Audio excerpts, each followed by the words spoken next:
Welcome to the acclaimed podcast, The Deep Dive, featuring your esteemed hosts, Andy Monitor and Drew Dinzik, powered by BetSperts. Welcome to The Deep Dive, our NFL team-by-team previews march on. And we move up to the third slot in the NFC East, which belongs to the Dallas Cowboys. And we'll do plenty of discussion on Dallas Cowboys. We'll talk about Jared Jones today, the man who puts the ass in Dallas.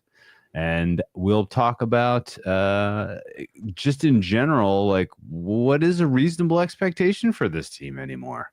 I think they will draw plenty of scrutiny from me for their offseason process, their coach hiring process in particular, their continual, kind of head scratching ways of roster management and roster construction.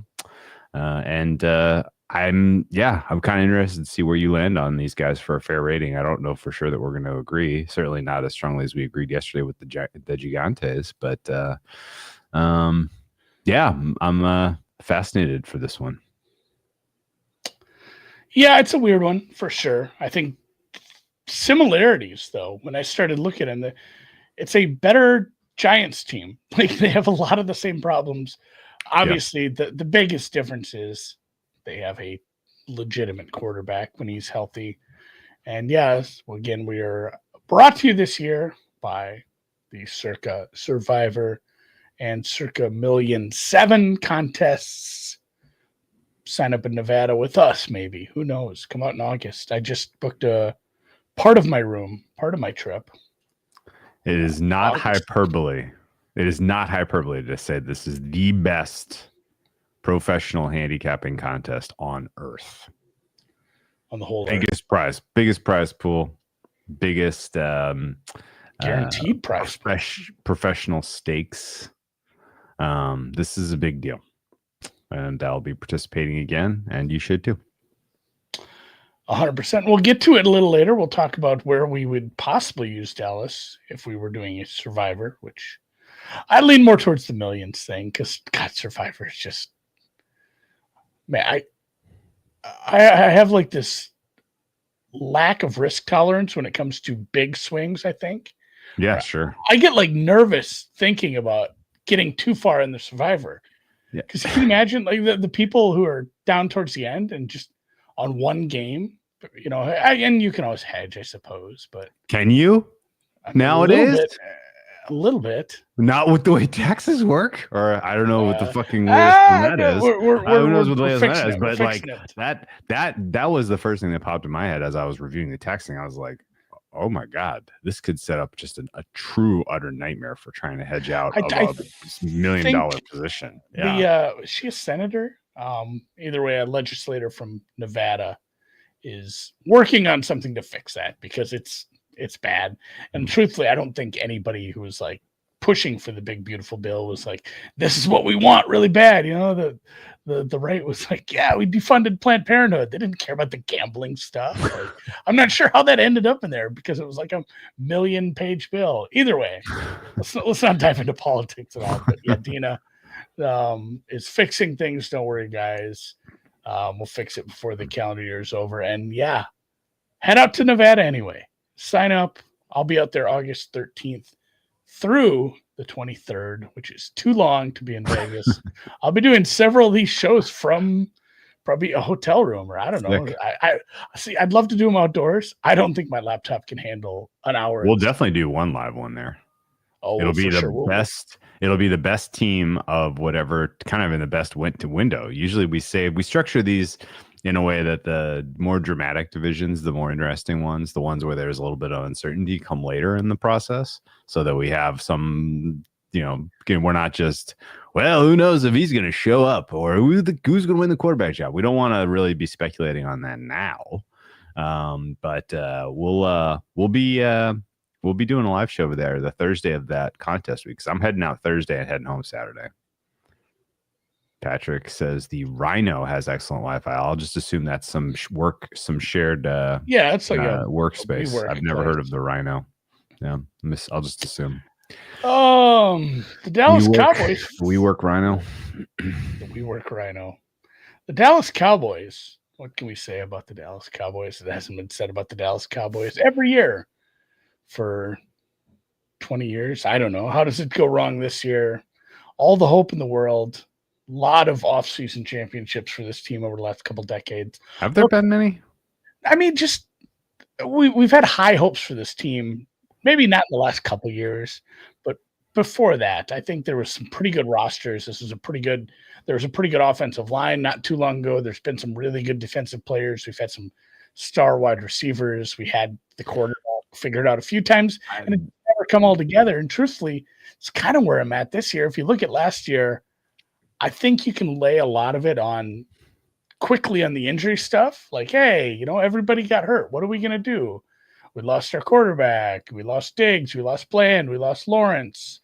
But, I mean, even with Dak Prescott playing, he was 3-5. His EPA per dropback was terrible last year. He was not having a good year. He was throwing some bad interceptions if you go back and look. And truthfully, I don't know where this team was headed because even without the injuries, the protection was really poor last year too. It's like Zach Martin turned into 1,000,000 years old overnight. Don't worry about that. Yeah, no, I think I think expectations were high. They were, I want to say, like second choice in the NFC East, and but effectively co-favorites with the Eagles.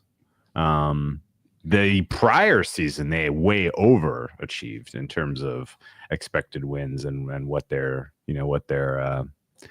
record looked like. So regression was a little bit in the wind, I want to say.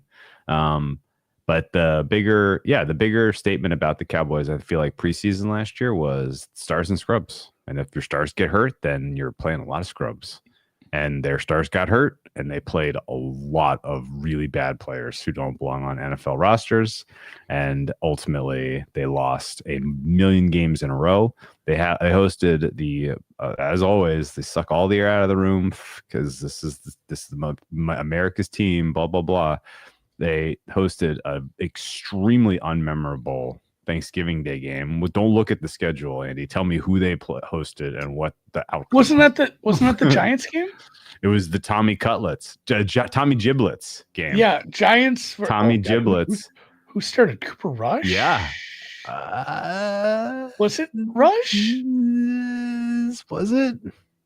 I don't remember. They went through some. It was Cooper Rush. It was Cooper Rush. Both teams went through some quarterbacks. They started Trey Lance for a game last year. Who remembers that? Yeah.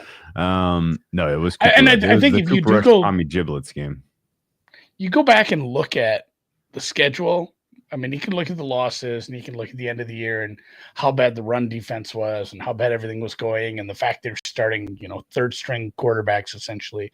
You get it, but I think the biggest takeaway, if you're a Dallas Cowboy fan, if you're a Dallas Cowboy, if you're the owner, the coach, a player, go look at the two Eagles games because that's who you need to beat. And they lost like 75-14. They were non-competes, non-competitive, even in the early game. And then, you have the surprise of Washington turning it around much quicker than we thought. And suddenly you are quickly the third fiddle who's going into this season with a lot of question marks. Yeah. Any other takeaways from last year's games? I mean, it is harder to dissect the schedule when it's harder when there's been so many big injuries. No, a couple things.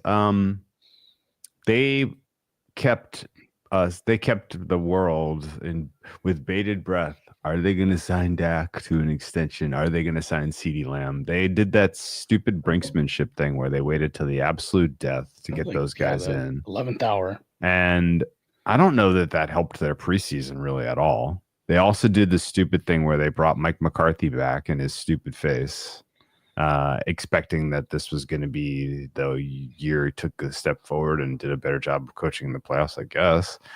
He didn't. He gets fired. They brought in Mike Zimmer as the defensive coordinator. Did you remember that? Yeah, I didn't. Dusted the I didn't mothballs hate off it. the simmer. I liked that move. It did not work. It was. I mean, I hate to like throw him completely under the bus because he did have some very meaningful injuries on that defense. And then at that point, again, we talk about how everything's a system, and when your secondary falls apart that badly injury wise, I don't know what he was going to do anyway. Plus, they just had zero run stop, and I think part of that was his scheme as well. So, okay, yeah, I blame the scheme on the run stop. Like I upgraded their run stop last year to this year, even though there's not really a good reason to. They just didn't. There wasn't a lot of players who played well for them last year. And for all of the flowers you want to give Jerry Jones for drafting CeeDee Lamb and a Michael Parsons, two of the most dynamic non-quarterbacks in football on the offensive defense side of the ball, they have swung and missed a lot in the draft beyond those two specific names, and the kind of resource allocation, kind of the way that they handle the player contracts and all that, just it doesn't really make sense. The fact that all the credit has to go from the top down doesn't make that a good place to work, I don't think. And I mean, the fact that they didn't get an interview with Ben Johnson, they had to go with Brian Schottenheimer. That kind of paints the story of who the Cowboys are right now. And what they're, who they're able to draw in terms of talent. It's very, very tough for me to see with this kind of current leadership structure that they're going to make any meaningful changes into their approach to the way they do things, which means they're going to continue to kind of be in this 10 to 20 range, depending on health, for the foreseeable future. And I don't know that I see the big upside potential with these guys, even though. No, I upgraded them off my week 18 numbers because my week 18 numbers were quite low. Good point by Birdie here. Zimmer's schemes are all about elite middle linebacker, not just middle, but linebackers and safeties. And he just didn't have it. He didn't have, the talent to make his scheme work. And then, we can't forget about, maybe that was the highlight of the season, was the fact that they're just like, we could put blinds in. We're not going to. We'll let it sometimes. It's a $2 billion stadium. I mean, it wasn't a very fun season. The exclamation point was the Lions game for me, memorably. They host the Lions. They're 3-2. There's some question about whether the Lions are as good as we think. They were bet that day. I think I was betting them, as stupid as that sounds in hindsight. Lions closed road favorites of 3.5. So you were catching more than a field goal worth of points with the Cowboys at home. Pretty healthy squad that went into that particular game. And they just got boat raced 47-9. That was sort of the game that really kind of said, no, you're not close to the elite teams in football. And I thought a lot of it really kind of came down to coaching. It came down to coaching, and it came down to weak links. You just had too many weak links on the field at too many kind of random positions, and that's you hang all of this around the neck of the roster construction, I think. Yeah, it just weak link system, couldn't afford a few injuries, and once you had those injuries meaningful positions, almost a cluster injury in the second and third tier of the defense. And then the Dak injury was, even if Dak was playing bad, middle of the pack, obviously it's still better than what you're going to roll out there. So season unraveled. They finished 7-10. And at one point they were 2-8 against the spread. Yeah. So they could not cover. They ended up covering a bunch down the stretch, but it was like massive amounts of points against teams that were just sort of running it out. Big surprising upset over Tampa, which I guess was noteworthy. I don't know. Big surprising upset against Washington. That was actually maybe the only fun game of the season there. 10.5 point dogs against Washington. Do you remember the end of that fucking game? Yeah, where there was like was that the game of the year? Was that the deep dive game of the year? It was in the running for sure. It was in the running because there was 2 kick return touchdowns like at the end, and the game. I think I had the over, and I remember I didn't even. It was like dead. And then there was all these points. I didn't even need like the last 2 touchdowns. There's like 4 touchdowns in the last couple of minutes. It was incredible. I believe Washington had like a bomb pass touchdown, and then I think Turpin houses one, and yeah, there was an onside kick return touchdown. Yes, that's right. That is correct. Yeah, that shit got wild. And then the Tampa one too. You got to give them some credit for that, because at that point Tampa is still very much. Tampa was trying to lock down a they're trying to play for divisional, division. a divisional playoff spot. So I mean, they didn't do enough down the stretch. Just 4 wins from week 11 on with backup quarterback is noteworthy, but that was not enough to save McCarthy's job. I think the fact that they were probably embarrassed by the Eagles in that Week 16 contest was that was sort of it. They were 7-10 against the spread. Ultimately, they were an over team, 11-6 to the over, but they did not make their regular season win total, which was 10. They finished with 7. They did not exceed their Pythag expectation either. So disappointing season for the Cowboys. What did you think of their offseason? It wasn't half bad. And that's surprising, I guess, for me. Obviously, let's start with the coaching thing. It was weird. It was like a ghosting, I didn't break up with her. I just stopped texting her. He wasn't fired. He was just not renewed. Like, the contract is up. You're not renewed. That's right. It was a lame duck sitch. It was a mutual parting of ways. A conscious uncoupling. They didn't end up uncoupling. That was doing a Paltrow thing. It was a conscious uncoupling. Who's the lead singer of Coldplay? Wasn't it Chris Martin? Chris Martin. What is their child's name? You should know. Apple. Apple. Yes. This is I don't know why I know some celebrity trivia and then none about other stuff. Either way, it was weird, and then it was done in a weird way, and then obviously, like you said, they didn't really have a good list of candidates compared to some of the other teams because of the timing. Did they even interview anyone besides Shoddy? They did. I'll have to pull it up. I have like a list of every interview because I guess they had to. Some of these teams interview like 20 people, but I guess I could be wrong, but I don't love hey, let's just stick with the status quo, elevate this guy, have another play calling. I mean, at least they went with an offensive guy. I guess all things considered, at least they didn't go hire some DC and try to figure it out that way. They went and got a pretty decent DC, I think, at Eberflus. I don't know. We know that. I think he's a good coordinator. I don't know. I think he's a bad coach. And then the offensive coordinator, kind of title only is maybe I do like this as well. So Clayton Adams was with the Cardinals for the last couple of years, and he was with the Colts, Colorado, Boise State, but he's always been an offensive line coach. And I think if you're going to have, help with the game plan and the OC, I don't mind somebody centered around the offensive line, because that is going to be a huge pivot point for this team this year. If they can get over the retirement, if they can quickly replace him with the rookie and have some sort of continuity and a decent offensive line in front of this team this year. We're assuming Shaddy's calling plays, though, right? I assume Shaddy's calling plays. Yeah, I can't imagine this guy's calling plays. No, I guess I didn't confirm it on paper, but you don't bring an offensive line coach from the Cardinals in, because obviously he didn't call he didn't do anything with play calling in the desert. No, he wasn't. He wasn't involved in the play calling when he was the tight ends coach for the Colts. But it doesn't. None of this staff, none of it squares with shout out Canada expectation.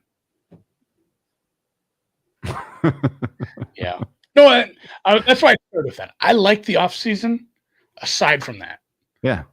Personnel-wise, I think they made some shrewd moves. They had a good draft. Let me just take a big step back. Coaching matters so much. It matters so much. But take a big step back.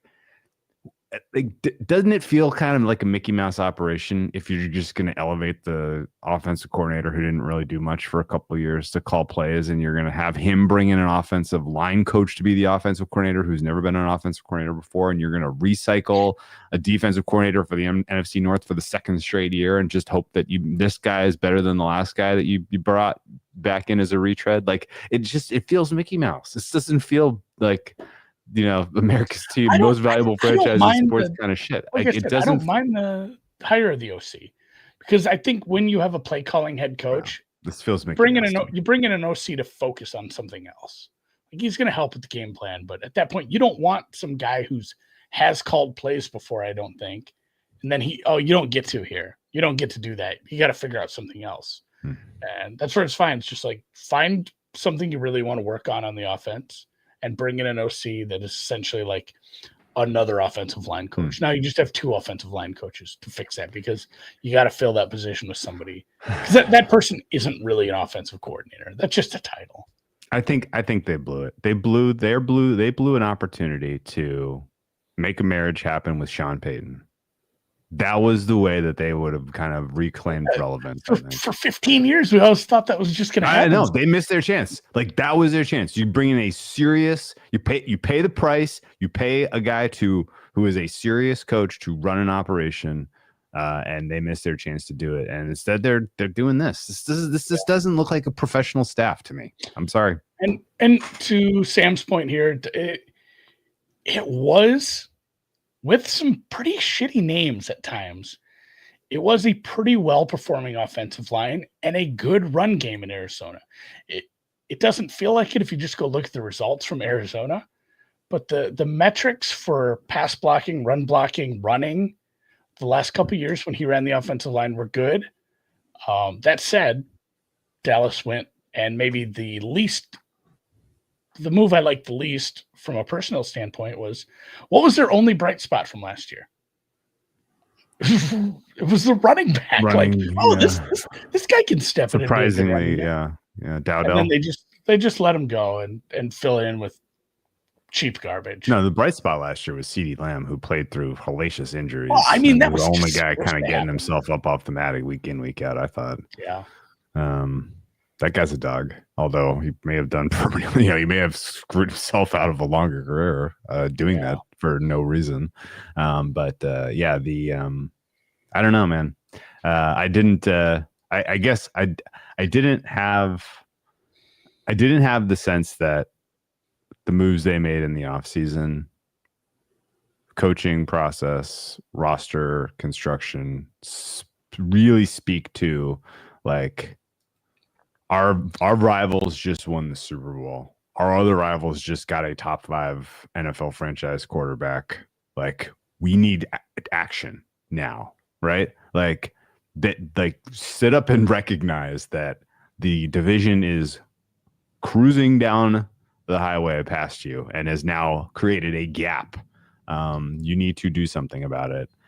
Instead, it's a lot of, we gave our quarterback the contract last year. We got CeeDee Lamb signed. We got to sign Mike Parsons this year, and we'll just figure out a running game, and then it all come together. Like, I don't know, man. I don't like that vision at all. I'm not to throw you under the bus, because obviously we both have things that we get very wrong every year, but maybe coaching, predicting coaching hires is a weakness for us. So I think we both were like down on Dan Quinn preseason last year. We both were. You can go back and run that tape, and you could not get enough Mike McDonald. Yeah. Where it's just like, you just never know how these are going to turn out. And the McDonald stuff obviously still has time to flush itself out. That's weird now with the getting rid of the offensive coordinator after week 1. And that's what I'm saying. Like, who knows? Dan Quinn we might look back and say that was a bad coaching hire if they get a different quarterback. And my head is on a swivel. Results can make my head is on a swivel that all of the credit that's going to be kind of lauded on Quinn and Cliff Kingsbury, like, these guys might all just be Daniel's merchants. Like, Daniel's tape from last year is fucking ridiculous. It's ridiculous. Yeah, he just turned out to be good. It makes everybody look. It rises all the tides in the boat. Everybody is a winner now. Yeah, so I don't know. Maybe Schottenheimer's got something. I guess, and like I'm also not an idiot in that, like, pretty clearly the trends in the NFL are like, if you can kind of impose your will on your opponent via the run, then you unlock a lot of things. And most of the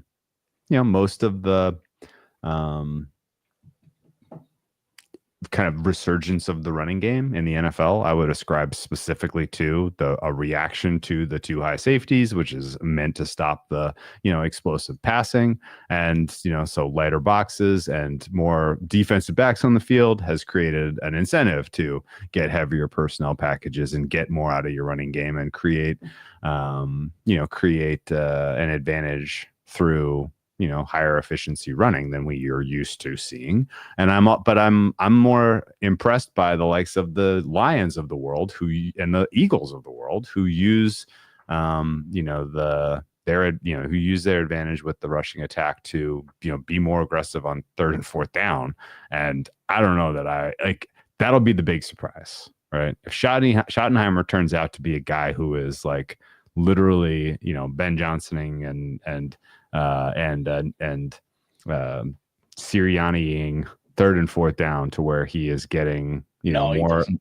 If that ends up happening though, like that will be the mea culpa week 4. If he's the most aggressive coach, I apologize. Here's my handwritten apology note to Jera for let's say understanding that he found a visionary.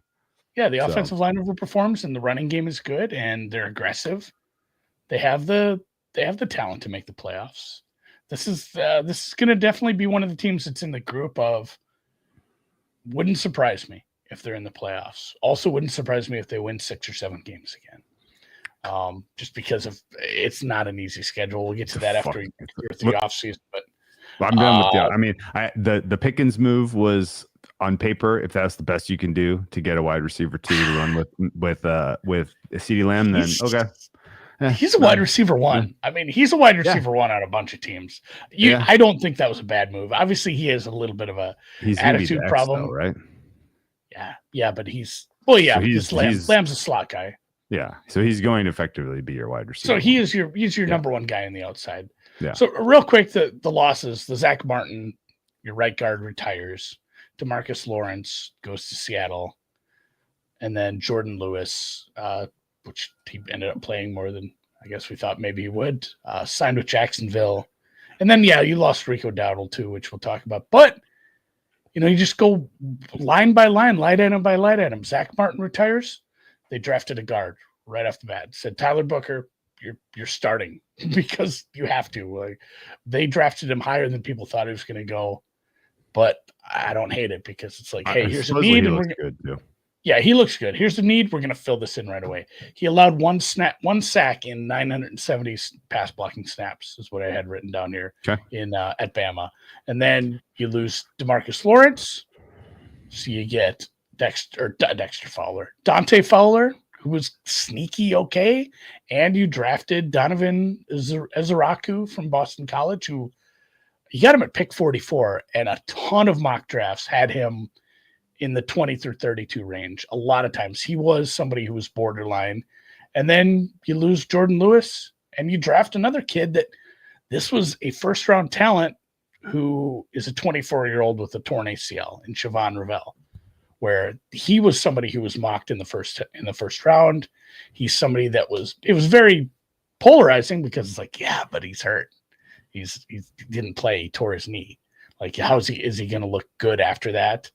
So if that turns out to be, a starting above replacement level cornerback and everything, like, they're going to look very smart because of, just you had needs. You went and got pretty decent players to fill it in.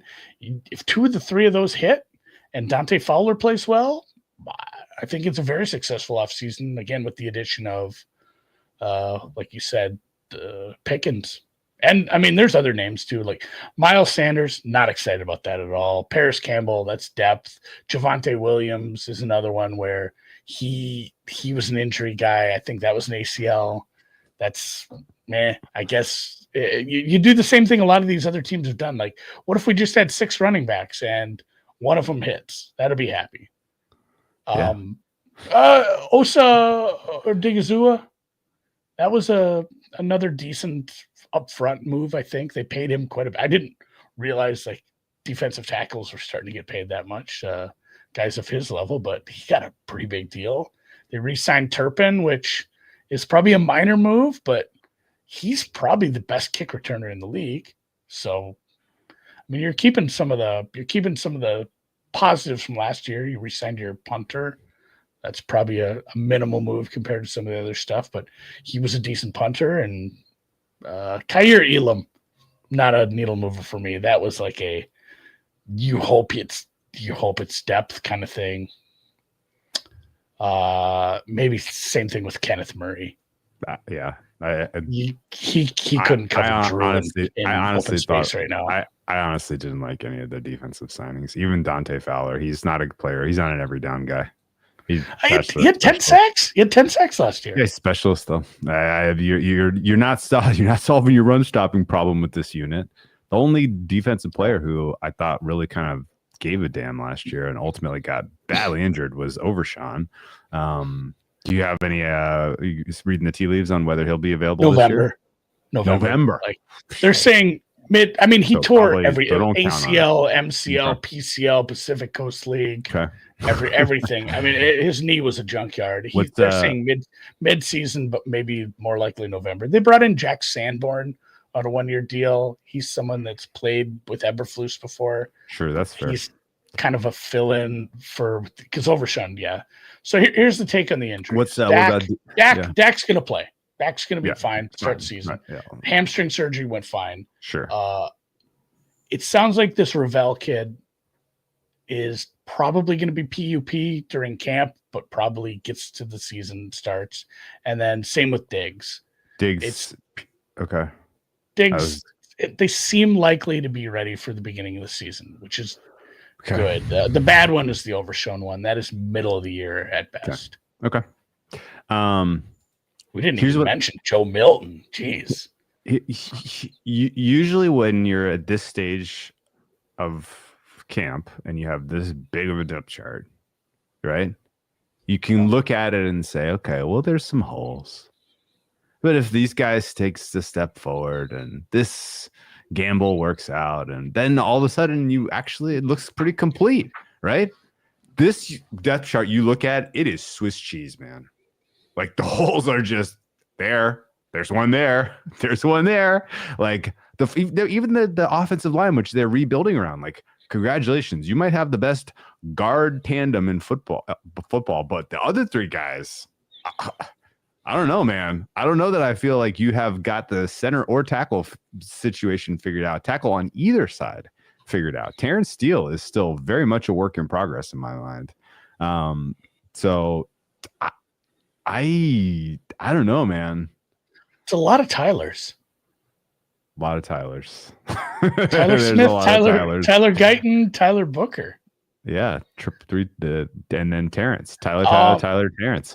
So BB Cooper, DB Cooper, BB. I call him. Cooper BB, DB Cooper, man, that's a throwback.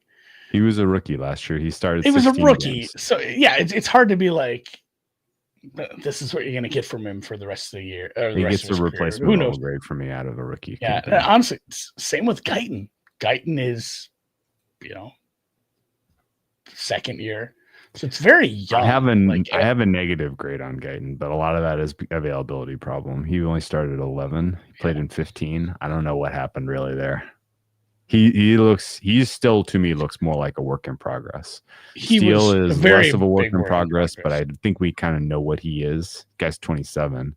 We know what Terrence Steele is. He's going to lose his one-on-ones against the elite pass rushers on your schedule, I think. Tyler Smith is good, but he had an off season last year. He was keeping the whole line together like dental floss though, and there was a million problems.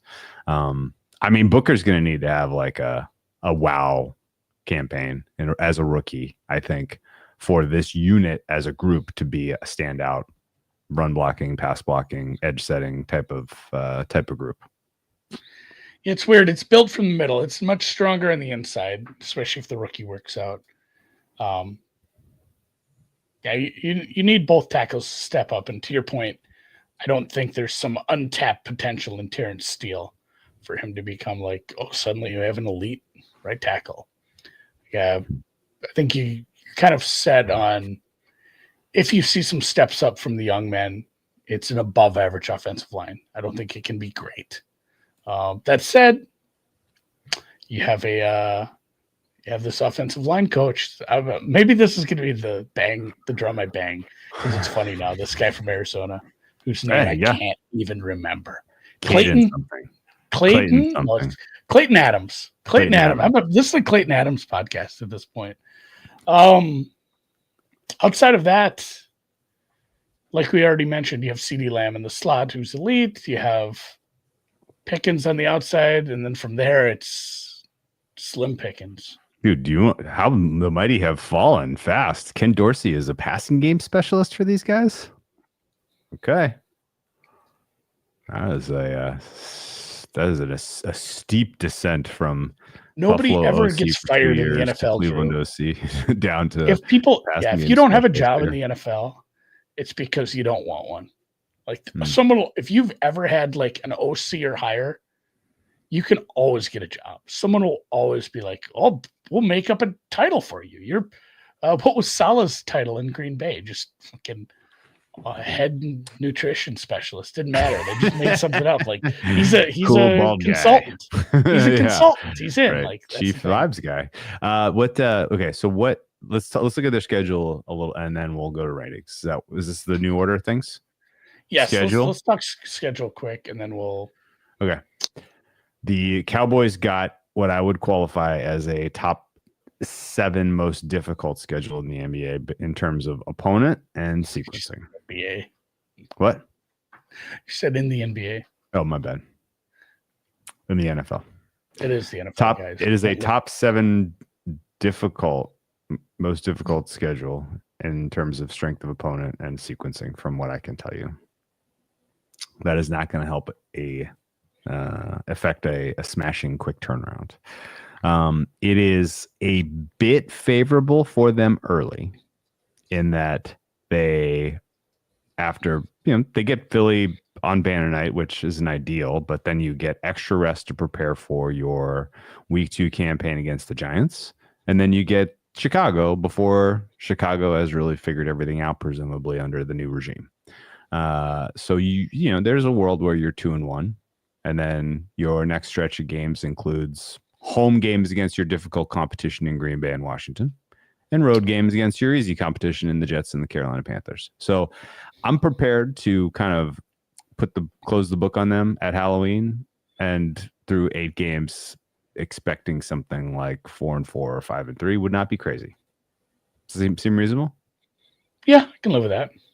What's your opinion of this next stretch? Again, there's a bunch of teams in here that are, which direction are they headed? Because if the Broncos defense takes a step back, which elite defenses often do, because it's hard to keep that up every year, it's a winnable game. If not, and you get a better offense, which we're expecting in year 2, that's a very tough game. The Cardinals are a team that people are sneaky high on this year. I mean, it's a home game, but that's probably a tough offense for what you're going to put out there defensively to manage. Like we just said, that offensive line has gotten better and better, and you have a mobile quarterback.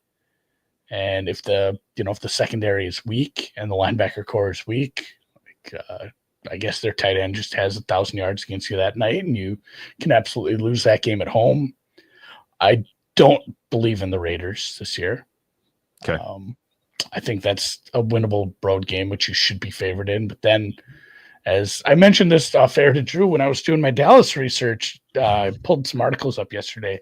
There was a minimum of 4 articles that were focused specifically, and they called it the historic 4-game stretch, because they don't go by rest. They don't go by home or away. They're not looking at the odds.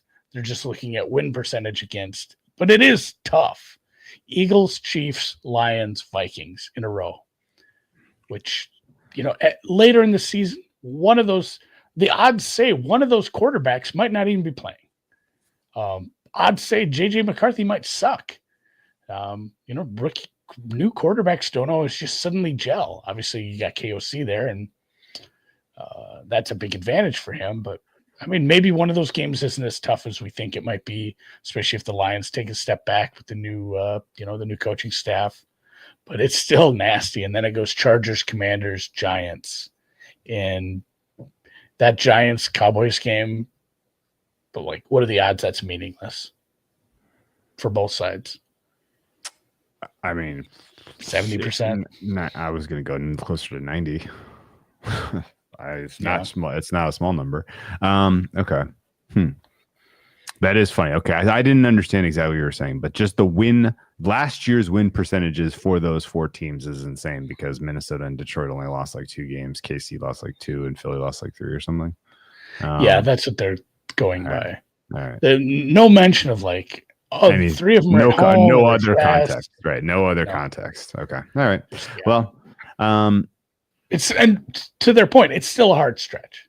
Oh, for sure. I bet you we could look in 5 minutes and find a 4-game stretch this year where a team is playing your top 4 power rated teams in a row or something like that, and they're higher power ratings than those 4 teams. But or just a team that's playing 3 straight road games.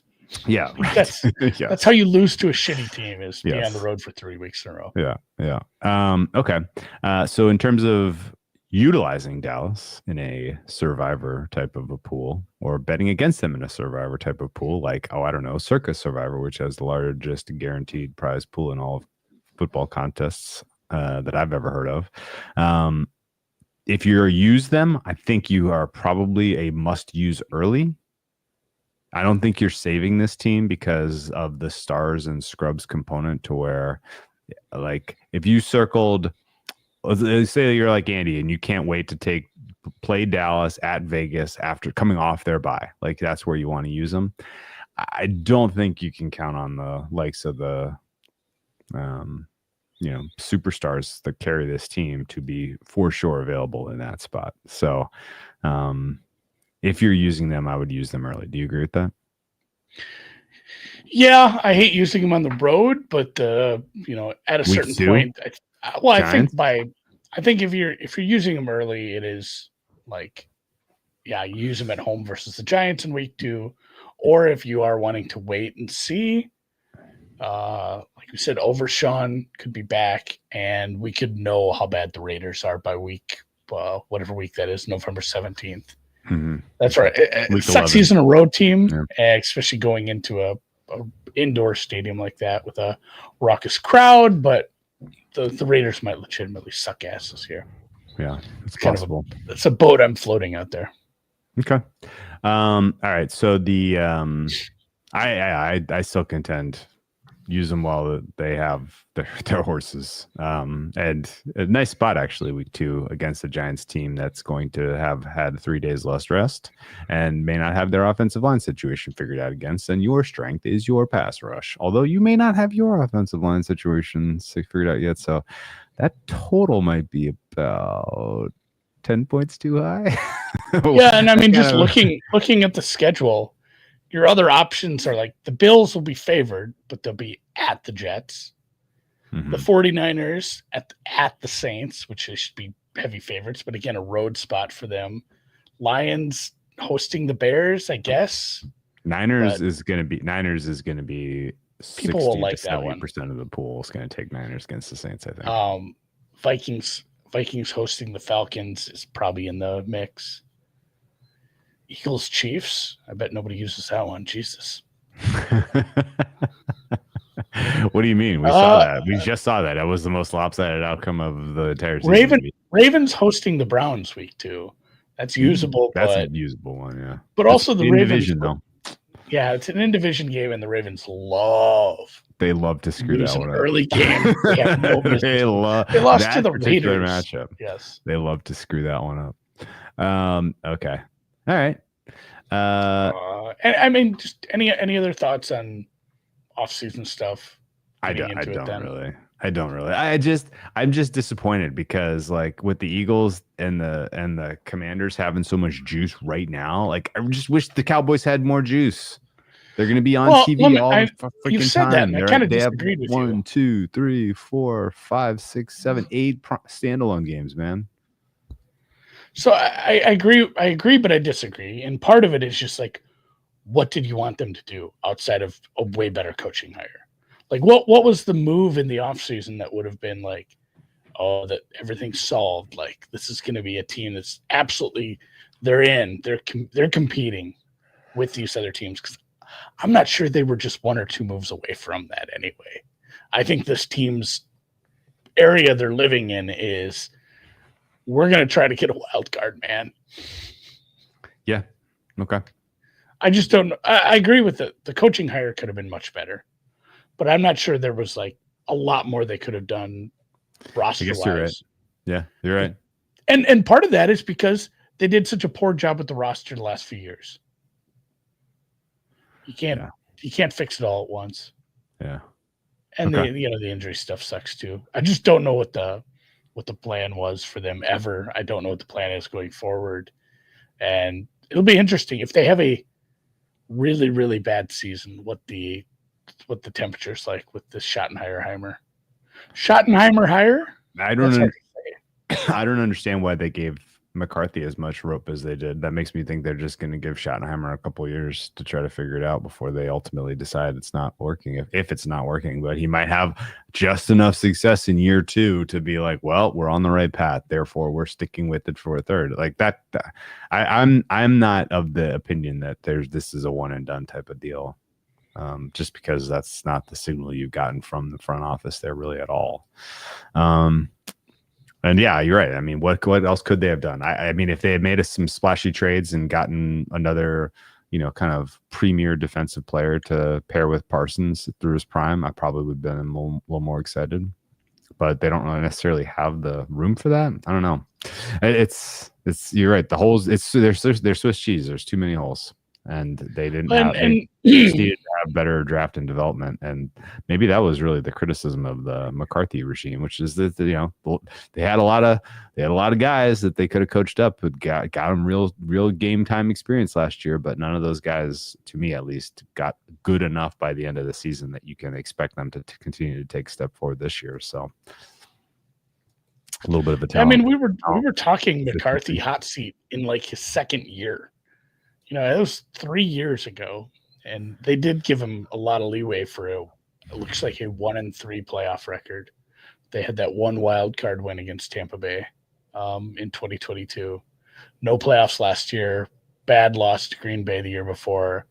Lost to the Niners in the second round after beating Tampa in 22, and then lost to the Niners the year before that as well in the wild card round. So they gave him a lot of leeway for very little success. Okay. Maybe you're right. They just do that with Shoddy too.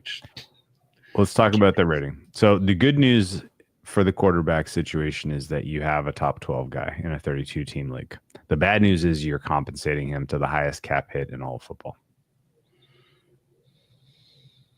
Yeah, that's not great. What's his range of expected outcomes? And does it have a tail to the bad? I don't know. We saw some bad last year. It's hard to tell with the new system in place, but I think his outcome is firmly in the middle. You know what I mean? Like, it doesn't seem like that big of a range, and it's firmly planted around the median. Okay. Do you think 12th is aggressive for me to have him as a baseline expectation? Should I be more like 16? I mean, that's the tough part about this, because if you look at his career as a whole, I think 12th is very reasonable. But if you look at the 8 games he played last year, it's too high. It's very much too high. Like 16th is where it should be, I would think. Maybe lower. And that's where, but with a new play caller, a bad track record last year from him, and not knowing how he's going to look with a reconstructed hamstring, it's hard to go very high. Obviously, my number for quarterback OC at the end of the year was basically a 0 anyway last year, so it's an upgrade. We're upgrading them from the end of the season, but it's hard to say. Let's upgrade this past anywhere. Like I went with a 5, and I think that's anchored a little on what you've seen the highs look like from him in previous years, and then drugged down a little by the fact that I don't know that this is going to be a good offensive system. Yeah. Because we don't know what it is. So I know. 5 felt fine. I'm at 5.5, and I really need more data on how much of it was tied to offensive line struggles and how much of it was just like we've seen his best, and it was 2 years ago, and it was higher than what was expected at the time, and now his Overton window has shifted too much, and he's really just not capable of elevating a group. But I don't know. I'm going to stick with above 50th percentile for now for them for quarterback OC combo. I'm going to go with 6 for the skill group. I actually cooled off on this one a little bit. I was originally up to 6.5 here, and threw a little cold water on it because I just can't really talk myself into much contributions from the tight ends or running backs in this offense. And I think you're pretty dependent on 2 guys, 2 pass catchers. Yeah, it gets a little thin after Pickens and Lamb. Tolbert or Mingo on the outside with basically you're one injury away from your kick returner who's there to be a kick returner is like a starting wide receiver on the outside, and he'll play. He'll get some in the mix. Mingo will get in the mix, but I did go with the 6.5 because I think having a solid outside receiver like Pickens, the deep that really elevates Lamb, and it feels so crazy to have this low of a number where he's a top 5 receiver in the world. CeeDee Lamb, Of course, probably no 3. He's probably only behind 2 guys, and it's crazy that I can't have a good skill position number because of the rest of it. Obviously, with losing your running back and then going with running back by a committee of guys who maybe have been good. Miles Sanders is not moving the needle for me. Javonte Williams has had some injuries, and then you have a 2 rookies behind them in Jaden Blue and Phil Maffa that were taken in the 5th and 7th rounds. Don't know if it's going to be a good running game, even though I've kind of pumped that up with the offensive line coach. And it sounds like they are going to use more tight ends, which, I mean, Ferguson's good. I don't know how good Schoonmaker and anything past him is. It sounds like Schoonmaker might not even be T2. They like this Spawn Ford guy. I feel he's a run blocker. I feel like he played for... Oh, yeah, he was a Gopher. I was thinking, I remember watching him in college. It's because he played for Minnesota. Yeah, big dude. Maybe he plays a little more if they are going to go big. Hey, you're not a tight end. You're an extra lineman. We're going to control the line of scrimmage like we see Philly do, like we see some of these good teams do. And hopefully the running backs are good enough. But, yeah, 6.5 I'm fine with. I think this is kind of a bad running back room. If Javonte Williams turns out to be bad, I don't expect Miles Sanders, you're up and it's good. Then it is a bad running back. There's a decent chance that their starting running back in week 6 is someone whose name is not on this roster right now. I know it would be Blue. If it's going bad, they're just going to give the ball to the rookie. I mean, there's always some guy out there that you can pick up. I mean, maybe Vaughn is on this. Jaden Blue is going to be getting your starting touches if it's bad at the top, I'm assuming. All right, so offensive line number for you is difficult. I got to get back to my ratings here. So at the end of last year, it was still a 5. It was 5.5 last year.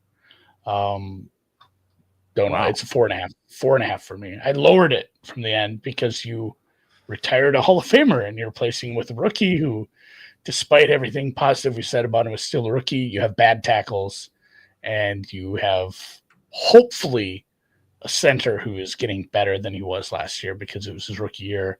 One of your good guards or one of your tackles is still young, and yeah, it's below average for me, but with upside. So what did you put again?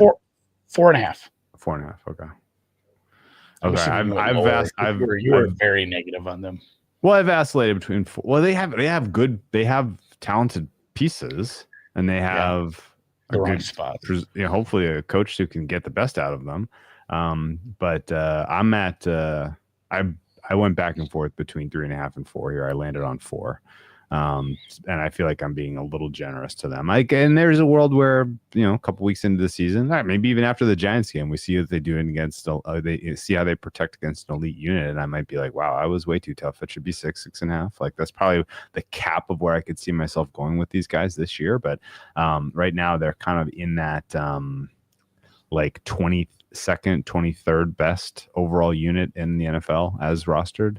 And most of it questions are just what are we doing at the tackle position, and we're really expecting a mid first round rookie to be the straw that brings this entire group together and stirs the drink. And now there's chemistry and there's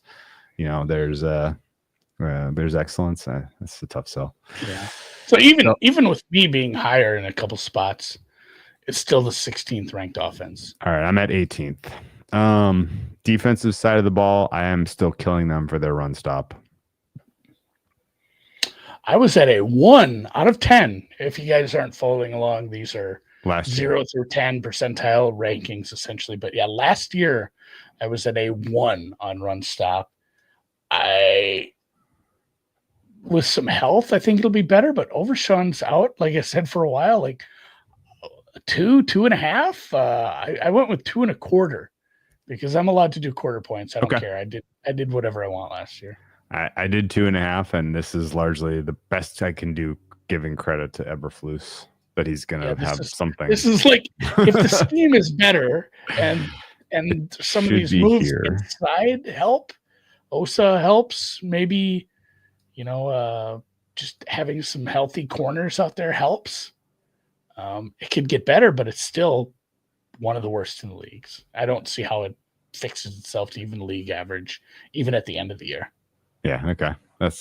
We're effectively at the same mindset here. Pass rush is good. Micah Parsons, we haven't spent much time talking about him. I'm assuming that they just work everything out at some point and he gets paid and plays. He is the most valuable defensive player in football. And I think in terms of just what is his value, the age combined with the quality that you're getting at a premier position like edge rusher, he is humongously important to their success defensively. And he's the rightful favorite, I feel like, for DPOY, although probably overbet at this price. And yeah, I mean, nothing much more to say other than as long as he's healthy, they're going to have a better than average pass rush. It could be very good. I went with 7.5 here. Where are you at?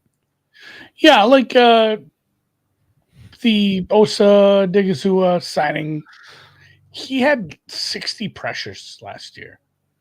Sneaky. And a lot of people who, I dug into this guy because I'm like, man, I feel like I don't know enough about this guy. This is his 5th year as a Cowboy, by the way. You keep saying signing. He maybe just got re-signing. Okay, extended. Yeah. Okay. Yeah. Like as far as the offensive moves, as far as keeping that defensive core together, I guess I meant to bring up Fowler more, but you lose DeMarcus Lawrence, but you keep your star. You have your star DT, star-ish, and you add Dante Fowler. Like it shouldn't get worse, right? Yeah. I had this as 8.5. 8.5. Okay. Well, I had this as an 8.5 last year. Maybe I'm low. And that was based on, so I did drop it to an 8. Okay. So at the end of last season, it was 8.75. I started to bring in as many metrics I could on like pressures and hurries, knockdowns and stuff. And I put together a formula for some of my defensive metrics because I was having trouble doing it week by week. Like how much should I upgrade or downgrade this team? So I started pulling a bunch of data and I built some proprietary metrics, I guess, for some of the stuff for pass rush and coverage. Mm-hmm. And it was close enough that I was happy to use it. And that ended up with an 8.57 to close the season. Oh, okay. Wow. So I think between the pressures they got that they kept and then replacing Lawrence with Fowler, getting a rookie to rotate in, like it should be an 8. It's a very good pass rush. Little worried about depth. Little worried about them not using Parsons exclusively as a pass rusher, using him more as a linebacker. I don't have good reads at all that Sam Williams or Marshall Nealand are going to make any kind of impact as rotational pieces. Your best chance is probably the rookie that you mentioned, who is a second rounder. They keep throwing second round picks at rookies, but at pass rush, by the way. This is now 2022, 2024, and 2025. They have spent a second rounder on an edge rusher. I guess they're assuming one of them will hit. Is it about 33% hit rate for those kind of guys? Yeah, I don't know. He had a shitload of pressures in college. Like he was on some teams' radar for a first round pick. So I think they got a bit of a steal if he works out. Okay. Well, I'm at 7.5. I'm going to stick with it. We'll see if I need to reevaluate. If they can make a difference against Philly in that offensive line week 1, then I'll definitely reevaluate. I'm at 3.5 on coverage, and this felt rich. I got to pull mine up here. So I don't even really know who their best coverage guy is. Honestly, if Diggs is available to start the season, he's good enough to be your CB1. Elam, you mentioned, is not a needle mover. Deron Bland is a gambler. He'll give you some turnovers, but I would not expect him to consistently hold it down in the nickel. Your safeties are fine, but not, especially, capable of elevating the coverage overall as a whole. And your linebackers are bad in coverage, so I don't know. Yeah, they brought in Kenneth Murray, like we talked about. He is worse in coverage, maybe than they had last year. His coverage grade is rough. It's his weakness. It's his weakness, and that was a weakness they had. So it was kind of a weird signing. Maybe Sanborn steps in a little there when I don't know. Nealand is outside. He's more of a D. So basically, your coverage unit, the second and third level up the middle, is weak. And then you have to depend on Trevon Diggs to come back strong, play well. You need the rookie to be healthy and play well. And at that point, you're depending on like Deron Bland and Kyer Elam if that doesn't work out. So it could be pretty weak. I had them at 4.5 to end the season on coverage, which maybe was I kind of want to go back and look at the stats I pulled for that. So I had to lower it to a 3.5. That's okay. So we're the same number. It's Diggs, who is a very good player, but he was injured. And he's coming back maybe at 100% health, and then you have a rookie who not only is a rookie, but is maybe at 100% health. And then, like you said, you have Bland, who's kind of a boomer bust guy with a so-so safety group. So it's low, but I think this is one that has a nice ceiling. Okay. It could go up if Diggs plays at a level he's played before, if the rookie works out. Suddenly this is, a 6 or 7 where some of these grades. No, but I'm saying it could happen. Whereas there's just like no world where I picture this offensive line taking a jump like that. Like there's just some of these grades that are, hey, this is going to be pretty close to where we end up all year unless someone gets hurt and it goes way down. Whereas I could see this grade moving the most to the up. Okay. If things work out well, because they have names, they have players, they're just unhealthy and untested, and you don't have much help from the linebacking group. Sounds right to me. Intangibles. Oh man, What exactly did we define this as? Was this like head coaching, leadership? Yeah, it's group basically how much, gelling? right? How much is your organization and your head coach getting That- above and beyond the talent? That's Right, two. right. Like, what can we not quantify that they should be brought to the table? And Dallas is 2. Yeah, Yeah, it's a 2. yeah.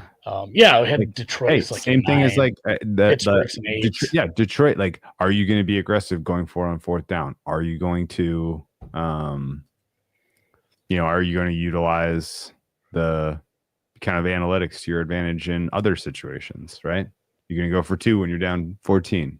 Right, that the stuff that's going to just surprisingly should give you a nudge to the good. And right now I'm at a 2 also for Dallas. Okay. Special teams, big boy number here. 8.5, baby. 8.5.